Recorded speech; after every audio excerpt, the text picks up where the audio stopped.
એટલે હું દાવડો મારી જોડે જ રાખું. કેમ કહું? મને વાગે નહીં ને.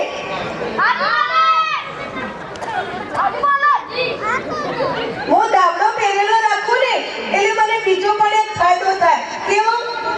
કે મારી સોસાયટીના કાળીઓ ને દોડીઓ રહ્યો ને એ મારી ઉપર સુસુ કરી જાય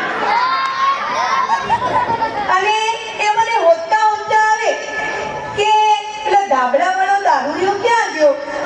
કેમ તો એમને મારા ધાબળા ઉપર ઊંઘવું હતું. અને આ ધાબળાનો બીજો કમાલ એ કે મારી બહેરી એમ કે તમે દારૂ ના પીવો તો હું એને એમ કહું કે આ તો શિયાળાનો શરબત કહેવાય, આ તો બંધણ કહેવાય, એટલે દારૂ ના કહેવાય. અને મને લડે ને તો હું એને શું કરું? એને એના ભાઈને ભેગી કરવા પિયર મોકલી દઉં. પછી હું એક ડોલ ભરી દારૂ પીઉં. એટલે મને લડે પણ નહીં અને મનમાં જ પડે. અને દાબલાને તો હું છોડું જ નહીં. મારે ત્યાં તો આવા દાબલા અને દાબલો હું દારૂ પીને હું પડી ગયો હોય ને એટલે બધા મારા ઉપર શું કરે? નવા દાબલા ઓગાડે. એના મનમાં કે કોઈ ભિખારી પડ્યો હશે એટલે દાબલા ઓગાડે. એટલે હું શું કરું? મારે ત્યાં એક નવી દુકાન બનાવવી પડી. ડીસા શહેરમાં મારે એક નવી દાબલાની દુકાન બનાવવી પડી. અને જ્યાં જ્યાં દુકાનો છે ત્યાં મારો આ દાબલાનો માલ હું આપી આવું છું.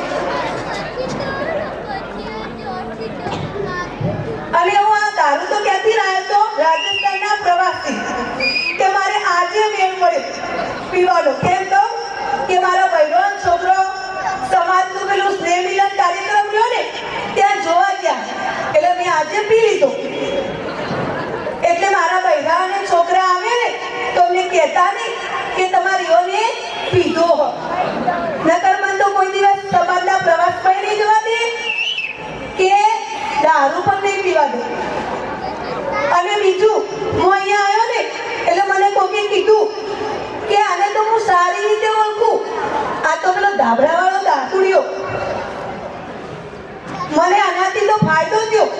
મારા ઘરમાં સમાજમાં બધા મને ઓળખતા થઈ ગયા. એટલે મને એમ થયું કે હવે મને કોઈ ચિંતા નહીં, હવે મને કોઈ મારશે પણ નહીં અને મને કોઈ બીકે નહીં લાગે. અને આ શું કહેવાય?